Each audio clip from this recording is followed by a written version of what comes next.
Welcome to the programme. Thank you very much, Maria, for standing in yesterday. Want to wish my daughter Isabel all the best in her recovery today. She's recovering from a knee operation and she's still in hospital this morning, so all the best, Isabel. Our text and WhatsApp number 083 3333 975, and you can call Audrey on 051 846 123. You can follow us on Facebook, on Twitter. You can email Deise today at wlrfm.com. A number of people have written me some handwritten letters. I'll get to them later in the programme. A text in from a person. Damien, I was coming into town from the airport at 9 o'clock the other night. It was dark, there was patches of fog. I came up to a roundabout. I was going left. When I looked right, I saw a white and brown thing in the distance. It was a horse sulky coming down the road. No lights, no reflector jacket on the driver. I have a business, I have 2 vans, I have tax, I have insurance, I have DOE on all vans.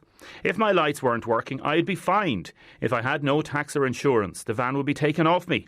And some of these people can go around without any of the above. My view, said this texter, is that sulkies should be licensed. Someone could have been killed. I don't know if horses can see in the dark. Can you highlight, please, this matter? I did get a fright, but it was the horse that was out in the dark. Cars coming against him with bright lights as well. That's something we've raised on the programme before. It's something that a number of councillors have raised at Council Matters, and they're looking at possibly getting a sulky track. Let us know what you think. 083 3333 975. Anybody that's involved in sulky racing that wants to give us a ring, wants to get in touch with us, please do, to defend the practice if needs be. Now, the annual Christmas Day dinner for those in need under the auspices of the Knights of Columbanus will take place on Christmas Day at St Joseph's School in Parnell Street. Function running for well over 70 years. Anyone, particularly those from near and afar, who would not otherwise enjoy Christmas dinner will be there on the day at 12:30. Dinner's, of course, completely free for men and women attending. Now, later on in the programme, we're going to have a competition, the 12 Days of Christmas from Mulligan's Pharmacy. That's after 11 o'clock. Firstly, we have our €50 Waterford gift voucher to give away. This is courtesy of Waterford Chamber. We're teaming up with Waterford Chamber to give away this Waterford gift voucher. It's accepted in over 150 participating businesses, shops, hotels in Waterford. So we're playing the Christmas gift voucher quiz. This Christmas we're all about shopping locally. Want to test your knowledge, how you can play your part. Now, name one place where you can buy a Waterford gift voucher. Name one place you can buy a Waterford gift voucher. They're on sale at a particular place in Tramore and also a particular place in Waterford City Centre. And can you get them online? Text us in. 083 3333 975. If you think they can be got online, just text in the word online as well. Or a particular bookshop in Waterford City, or also a particular place where you might get a loan in the in Tramore. Text us in 083 3333 975, text or WhatsApp. Now, you've been hearing on the news about the 8 Albanian stowaways that were on board the vessel into Waterford Port last night. We're going to get a bit more on this, but also explore a little bit about the difference between an asylum seeker, a refugee, a stowaway. A person who knows a lot about this is Fiona Hurley. She's Policy and Communications Manager with a group in Cork known as NASC, N-A-S-C. Fiona is on the line now. Fiona, good morning. Good morning, Damien. Thank you for joining us. Fiona, what is the organisation you are part of? I work with NOSC, the Migrant and Refugee Rights Centre. We're a non-governmental organisation based in Cork City. We provide free legal services for migrants, refugees and asylum seekers. Can you just explain, please, the difference, I suppose, between people's perceptions of an asylum seeker, somebody that may be fleeing a war-torn area, and then others that may be coming into the country that wouldn't be entitled to asylum? An asylum seeker is someone who's coming into the state to claim that they are, to make a claim or an application for refugee status. The term of refugee is something that is defined under international law and national law. The person might come into the state as an asylum seeker, but because all the claims that are cited are individualised, they may not necessarily know whether they're going to meet the threshold to be considered a refugee or not at the time that they enter. So in order to be considered a refugee, you have to show that you're being persecuted, but you have to base the persecution is based on specific reasons like race, religion, nationality. So even though you might face persecution, you may not meet the thresholds that are outlined in international law. Yeah, and is it difficult for the authorities, Fiona, in your estimation, to gauge and assess the validity and the truth of some of the stories that people will be saying? Because obviously, if somebody is fleeing from persecution, they may well not be carrying any identification, and it's literally going to be a case of maybe telling the story, is it? Mm-hmm. Yeah, for a lot of people we meet, it can be quite difficult to establish what has happened to them, or to be able to provide kind of concrete evidence of it. If you're being persecuted by the state won't necessarily, write it down. Or if you have faced persecution because of, say, for example, your sexual orientation, there may not necessarily be any kind of written records that you can bring with you that will easily establish what the situation is. So how do how do the authorities then make a decision on some of these cases? Mm-hmm. So the interviewers are trained staff, and they will go through a person's application, the person's claim to persecution with them in detail. So the person will be asked to provide a lot of detail. In some cases, where there isn't sufficient evidence, there might be an adverse finding of credibility, where the interviewer may not believe the person's story, or they may find that that there was persecution but doesn't reach the threshold for a person to be considered a refugee.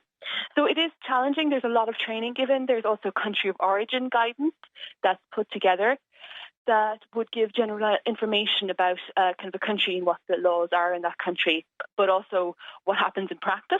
So, as you know, what the law can be and the actual practice can vary hugely. Yeah, and it's very difficult, obviously, for the Irish authorities and some of these staff and the Department of Immigration. Like, you're not going to go contacting the embassy or the government in Chad or Sierra Leone or whatever it is, because if you give them information regarding a particular person, you can't be guaranteed that they're going to tell you exactly what's happened, can you? Yeah, I guess from our perspective, we'd have the concern that there would be serious concerns for the person's safety. So, for example, if I am fleeing persecution because I'm a journalist exposing corruption, it could be very dangerous for the country that I'm from to know that I am in Ireland, that I have claimed asylum there, and that could have very serious impact for family left behind. So there are very serious concerns there. But sometimes people will be able to kind of adduce evidence that they might, for example, in that kind of situation, they might have be able to point to like articles that they have written, or they might be able to show like a staff badge, or they may be able to provide other types of evidence that corroborate certain aspects of their story. Yes. And what happens, for example, if somebody's coming from a country where persecution, in inverted commas, may not be the same as a war-torn area? For example, 8 men coming into Waterford yesterday from Albania. How do you, if you were presented with some case like that, how would your body represent somebody like that? So, an important thing to remember when someone's assessing a claim for asylum is that it's not necessarily just about being from a war-torn area. It's about persecution. Yes. So it could be persecution because I'm a member of a trade union, or because of my race, my religion, my political beliefs. So there is, I think, this concept that if you're not from like Somalia or from Syria, then you're not a genuine refugee. And that's a really unhelpful kind of perception that's out there. It's an individualised assessment of a person's individual circumstances and about their claim to persecution. So it's entirely possible for someone to be from a state that we would consider, sometimes like a holiday destination that, you might feel as a visitor completely safe in, but actually for a person who is there who might be exposing corruption, or who may be, being targeted by a local gang, that person can face a genuine fear of persecution. And I suppose from your perspective as well, Fiona, you don't want to be representing somebody who may be involved in criminal activity. There may well be some people that are trying to come to the country to possibly go into England or Britain or different parts of Europe that may be involved in criminal activity. It's like, how do you deal with something like that? So, again, that's something that doesn't come up a huge amount.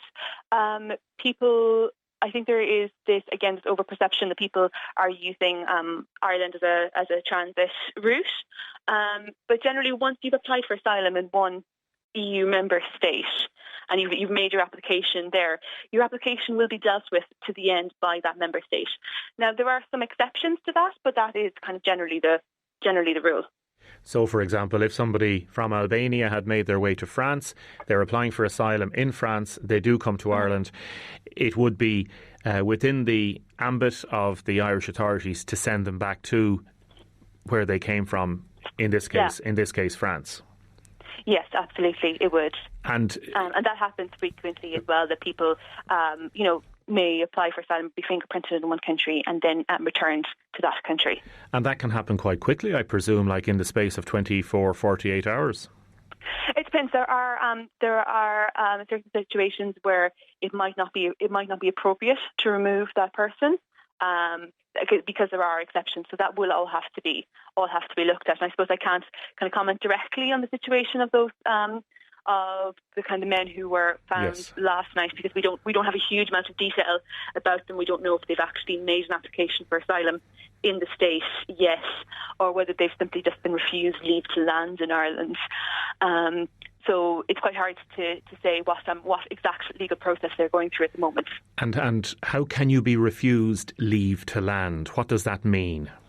Okay, so anytime anyone shows up at a border in Ireland, they can be refused, anyone who's a non-EEA citizen, they can be refused leave to land. So, for example, we heard, I think about 2 years ago, about the Brazilian nanny who was visiting the family that she had become part of in Connacht. Yes. I think in Galway. And she was refused leave to land and she was detained.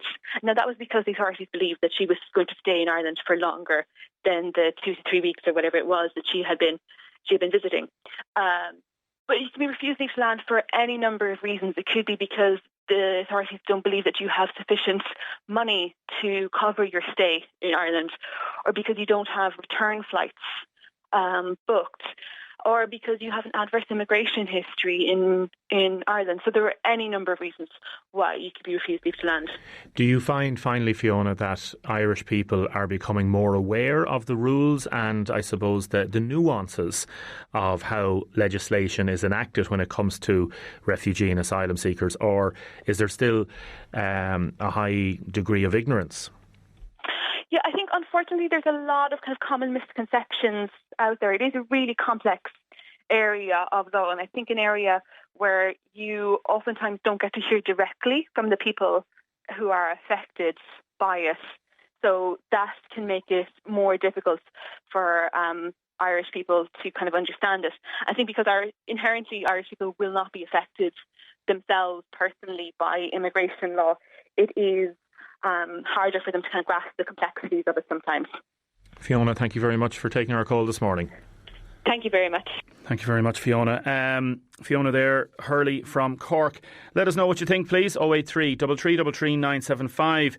Now, the Waterford gift vouchers, you can get them in Tramore Credit Union, get them in the Book Centre, get them in line, get them in many different places. These are from Waterford Chamber, and they can be accepted in over 150 participating businesses, shops, hotels around Waterford, different valuations, denominations. We have a €50 voucher to give away this morning. Text us in where you might be able to get one of the Waterford gift vouchers. Text us 083 3333 975. Ger Condon and Kelly Hall are coming on shortly, talk about life jackets and the whole issue of the importance of life jackets and the cost of them as well, particularly for some of the organisations that are involved in rescue. Jim Griffin is going to be talking to us about a break-in in Mount Sion last night. Paul Cunningham is going to talk to us about the updates on mortgage to rent schemes, and Kieran O'Neill on the bingo, whether the bingo is going to be saved because of the changes last night. Text in there from Councillor John Hearn, who is with Sinn Féin. Damien, I have a motion for next week's Council's plenary meeting calling on Minister for Transport to bring in laws banning horse racing on the roads. That says Councillor Hearn. Another texter, I completely agree with your texter about the sulkies. There's a lot more cars on the road. You often see very young children in charge of sulkies. I get the feeling guards don't want to get involved. Why is this, says this person. Let us know what you think on that as well. And have you any memories to do with the fabulous John Martin Jewellers in Waterford City? John Martin's Jewellers in Dolores there is going to be retiring. The place will be closing down in the next week or so. Let us know. I was there recently and I did an interview with them, and you'll hear that coming up shortly. Now, welcome back to the programme. A text in from Bernie. Damien, there's been an accident on the Ferrybank dual carriageway near the bridge. There's a big build-up of traffic at present. A minor accident, says Bernie. So it looks like nobody hopefully seriously injured. But if you're travelling in from that direction, traffic is backing up quite considerably on the bridge and getting around that. Ger Condon, thanks very much for coming into us. Thanks, Damien. Appreciate you coming in. Thanks for joining us. No, not at all. You're with Waterford City River Rescue. Correct, yes. And you've done lots of fundraising, and you've fundraising all the time. You just brought in the lovely calendar. This is your Inshore Lifeboat Calendar 2020. Very nice. Yeah, they are very nice, in fairness, and they're all local photographers as well. They have the photos in them, and good reception every year with them. Everyone really love them, and they all look forward to him coming out, you know. And then you've got the sponsors on the back, and a lot of sponsors give money to the City Rescue. Where can you get the calendars? You can get the calendars. They're on sale this Saturday in the boat credit unions. So you have Upper Grange and Parnell Street. And if you can't get there, we have shops around the town. So T-Junction, Lisduggan, Landis Johns Park, the Marion Chipper, Cody Centra Farm Park, McConnell's Toyota, Dunphy's Butchers is Duggan, and Top Oil Park Road as well. And the reason I mentioned this to start with, not only to help promote it, but raising money for ye is the lifeblood of what you do as well. It's very, very difficult, and yet people give their money very generously, so it's great. But you'd hate to have to say to a sponsor, this is just ridiculous, these laws that are coming in, or these regulations, that we have to spend so much extra on equipment. And this is the reason we've had you in, because in the last few weeks we've had this story in the papers: Coast Guard suspending all rescue boat operations due to malfunctioning of life jackets. Just remind people, what is the issue regarding these life jackets? The life jackets, they're called Rescue 400 life jackets, and they've done an investigation on them, and the story is, if you go into the water, there's a self-righting bag on the front of it. So if you're face down in the water, this will activate and flip you over on your back, so you won't be face down. But unfortunately, they told us to stop using them because they malfunction. Some work and some don't work. I don't know the full details on them, but all we know is they were unsafe to use, so we had to take them out of service. And how much would one of these have cost you? I think roughly when they bought them first, I think they were around €1,000 each. I'm not 100% on that. It could be 8. And how many would you have? How many life jackets would be there? We had 12 life jackets we have, which are no good to us now. So effectively, like, let's say if it's a little bit less than a thousand, you're €10,000 of equipment that is no longer viable, no longer, you can't use it. No. So what are you doing at present? At present, we lucky enough, we got off Paulman Lifeboat. They gave us a loan of a couple of life jackets to get us through if there was a call out. But unfortunately, we wouldn't have enough to continue on a bit of training. But we recently purchased 4 to get us going. We still need another 8 or 9. Life jackets. And these are a different type of life jackets? These are different type of life jackets. Different make, different manufacturer. And how much do these cost each? They're in around 500 plus VAT each, and we need about 12 or 13 of them. Wow. So plus VAT, you're looking at around €600, I presume? Roughly, yeah. Per life jacket? Per life jacket, correct. That's a lot of money. A lot of money. So you've just bought 4 of them, so you're up to around 2,000 straight away. Yeah. So when people read these things in the paper and they see it on the news about life jackets being malfunctioning, sometimes they don't realise the effect it has on local organisations. No. Like that's a massive impact. Massive impact.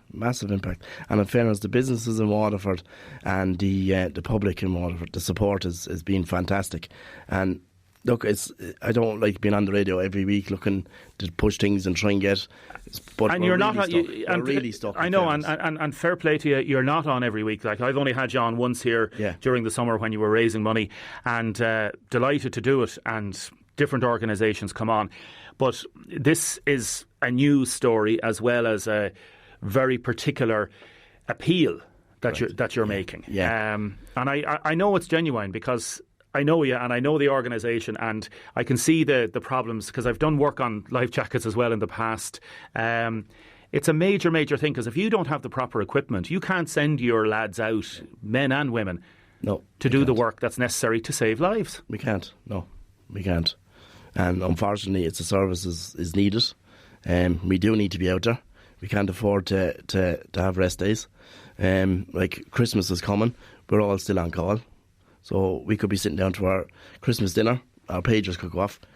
No, we'll be gone out the door. We'll be gone. We won't be waiting around. So we can't afford to take a break. We need to get these jackets as soon as possible to keep up our training and keep the service going. Why do you do it? I just love doing it. I got involved in it a number of years ago. I love it. I absolutely love it. It's a hard thing to why you do it. I just do it because I love doing it. I asked the same question to the lads in Dunmore and the lifeboats down there and in Bunman and different places, and that's exactly it. It's intangible. It's hard to explain it. Very hard to explain. It's just because in a way it's madness. You'd be thinking, why would you be on call? Why would you be doing this? But you do it for the love of it and the idea of saving somebody's life. Saving someone's life, yeah. And unfortunately, if there was someone that we didn't get to in time and sadly drowned, to find that person and bring him home and give closure to their family as well is a big thing. And it's a hard question to answer. We all love doing it. If we didn't, we wouldn't be doing it. We all love it. 100%, yeah. And recovering a body, as you say, it's one of the most traumatic things that can ever happen to any family. Right. A body being missing. You need how many more life jackets? We need another 8 or 9, 10 life jackets. We have a big crew. We have 20 odd. We have another few starting soon. So we have 3 boats, so we need enough to cover us out training as well as shouts, you know. So if anybody Jimmy has just texted in, Damien, why can't the malfunctioning jackets be returned to the makers and a refund got? Any word on that? I wouldn't know much about that now. That'd be the board of directors that have to look after that part of it, but I don't know. I can't. That hasn't come in. You haven't been told that yet or anything like that. So Jimmy, it's a good text, all right. Another text in from Pat. Shame on the state for having VAT on life-saving equipment. That's a good point. Yeah, that's a very good point. A lot of people texting in to say, how can they help you out? Obviously, they can get in touch with your Facebook page. Facebook page, yeah. We have a GoFund on the Facebook page. Even if they want to send a message through the Facebook page, Twitter, Instagram, anything like that, help would be... We really need the help and the support. And the calendars are for sale as well. I know Kelly couldn't make it in. There's a lot of people. We're not going to mention everybody involved because there'd be too many. We'd leave out somebody, but all the volunteers there. You do great work and continued great work, and I hope you get fundraising. Ger Condon, thanks very much for joining us. Thank you, Damien. Really appreciate it. Now, welcome back. I'm going to be going to Paul Cunningham in a second, CEO of Home for Life, on the developments in the mortgage to rent scheme. Speaking of houses, again, as I said earlier on, absolutely no insinuation whatsoever that the contractor involved in that estate has done anything wrong, and that there is a logical and I suppose reasonable explanation for any delays in doing up the particular area. And as Jim Griffin said, he has 2 men working up there at present, the contractor has, and I'm sure everything is adhered to. All health and safety regulations are adhered to. We will come back. We're trying to contact the contractor for that. Also, if you want to text in Mulligan's Christmas Cracker, 083 333 975, text or WhatsApp, be in with a chance to win in our competition. Now, from one Christmas cracker to another, Paul Cunningham, how are you? Good morning, Damien. How are you? Do you like the old Christmas crackers? You do? You're very good, Damien. I'm looking forward to the Christmas. It's a bit early, though, is it not? Not at all. I've got my Santa hat on at the minute, you know. I've a good face for radio, as you know. That's my face, isn't that it? Brilliant. Paul Cunningham, CEO of Home for Life, thank you very much for joining us. People remember we've had you on the programme before over the summer regarding the different issues relating to mortgage to rent schemes. Tell us, what is the situation in terms of the update on developments on mortgage to rent schemes? Yeah, I'm sure your listeners know what the mortgage to rent scheme is all about. It's trying to keep people who are at risk of losing their home because of mortgage debt in their current home. It's a government scheme. So what the government is, it's a huge problem nationally. It's a huge problem in Waterford. There's 700 families, central bank figures, that are saying that are 2 years or more in arrears on their mortgage. So what the government is trying to do is it's trying to put solutions in place for not all, but many of those families that could benefit from a scheme that allows them to stay in their homes, their current homes, as local authority tenants paying affordable rent. So what the government has just recently done is that they've expanded the eligibility criteria that should allow more home owners to avail of the scheme and be allowed to stay in their homes, which is to be welcomed. It's not the full solution, but it's a step in the right direction, and it's to be welcomed. Yeah, it's good news for people that may be in this particular, I suppose, trap. So in terms of Waterford City and County, the figures from the Housing Agency show that 77 households in the county were ruled out of the mortgage to rent scheme. Now, tell us about the eligibility and the parameters, for example, 305,000. Yeah, the scheme has been around since 2012, and on a regular basis, the eligibility criteria has been moved. So an awful lot of people previously applied for the mortgage to rent scheme and were unable to complete, and they probably thought that's not for them. But now we're saying it absolutely is for them. So the government has moved the value of the houses that are eligible. From now, it's at 305,000 in the Waterford area, that's city and county. They've moved the number of bedrooms that a house is allowed to have per the occupants. They've increased that. And what's also been very welcomed is all the banks and all the funds are now offering mortgage to rent as a solution, and that wasn't the case previously. And another major development was if your house was in poor repair, or it was in a kind of rural location without a proven demand for housing, they were all being removed as not eligible. And now they are no longer impediments or to be availed of the scheme and entering the scheme, which is very, very welcome. We see now, and it's regularly on the news, the sale of loans from banks into these funds. And now these funds now are actively pushing mortgage to rent as a solution for eligible customers, and they're asking customers to engage and see is this going to be a solution for them. Yeah. So you rightly call out there, Damien, 86 families in Waterford, 77 families in Waterford previously applied and were not able to complete. And I would confidently say the majority of those families, vast majorities, would now be eligible and could now probably benefit from such a scheme and should engage and should talk to their MABS official, talk to their lender and see is this scheme, is it something for them and that can meet their family's needs.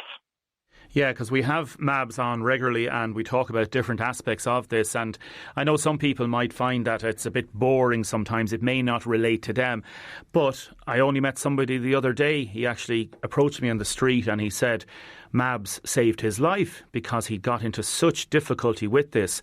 And companies like yourself, Home for Life, in terms of working with people, what should people do if they're in this particular situation? And they may not be one of those 77 families, but they could be heading for that direction as well. What should they do, Paul, to find out more about this? Thanks, Damien. Damien, you're right. There's 700 families in Waterford that are coming into Christmas now not knowing can they afford to pay their mortgage or can they afford to stay in the house. So that touches most. That everybody must know somebody that's in these circumstances. What people need to do is get engaged in truth. Go down and talk to your MABS official, talk to ourselves, talk to a local politician and talk to your lender. I need to get engaged. I need to understand what solutions are out there for me. I need to get out of the court process because all those 700 families are currently in the court process, and I need to see what is the best solution for me and my family. I'll just give you an example. One of our first cases She was in the court 25 times, 25 court appearances, and every single one of them she would talk about is she thought she was leaving that court not to go back to her home. Okay? She got engaged. We were working with the lender, and we were able to get a solution. And the MABS office locally were able to get a solution for that. And she is in a much, much better place, and her family are in a much, much better place. And that's a family of 7. It's incredible to think of coming into Christmas this year. Now, this is not going to be solved in the short term, but if people get engaged, see what can work, and see if there's solutions. The government's there with supports. We're there. MABS are an outstanding organisation, and there's other advisors that you might have dealt with previously. But just say, tell a relative or tell a friend, look, I heard about this. Inquire. It costs you absolutely nothing. It's a government scheme. There's no gotcha within it. It's here to help. And it's not for everybody, unfortunately. It's because of the eligibility criteria, but it could be for the majority or a lot of those people. And that's to be welcomed. We all saw the homeless figures issued last, I think it was just earlier this week. And it is horrendous to think. And we have a problem here, and we have a solution. And it's terrible to think there's a solution there that people are just not aware of or looked at previously and do not know now. It is you can avail of it. That's it. Just a few of the benefits. Your debt is gone. You become a local authority tenant. You're in a good place there afterwards. And you have an option of buying back the house in the future if you so wish or your circumstances allow. If they improve, yeah. Paul Cunningham, CEO of Home for Life. You can access Home for Life on get them through Facebook and also Google Home for Life. Paul, thanks for joining us this morning. A pleasure, Damien. Thank you very much. And happy Christmas to you and your family. Will do. Thanks, Damien. God bless. Paul Cunningham there from Bray in County Wicklow, CEO of Home for Life. And as Paul said, you can contact MABS, MABS, mabs.ie, or you can contact Home for Life or any of those organisations and talk to them and try and find a solution in this. 700 families in and around Waterford and this particular South Kilkenny, South Wexford area that are affected by difficult situations regarding repayments. And we wish you the very, very best over Christmas. We really do. Hope you can get this sorted because it's been going on a long time for a lot of people. Now, coming up, we're going to be talking to Ciarán O'Neill from the Forum on the updated news regarding the bingo. Linda Lawton is going to be talking to us about new stuff that's happening in Tramore regarding the Enchanted Festival. And we want to hear your thoughts, your memories, your lovely experiences in John Martin Jewellers. We had a lovely call in from Mary Cummins sending her best to Dolores. She was always very generous with her support for the hospice. Rebecca Duggan also has phoned 051 846 123 to send her best to Dolores. Final call out as well. Text in Mulligan's Christmas Cracker if you want to be in with a chance of getting into our competition for the 12 days of Christmas with Mulligan's Pharmacy.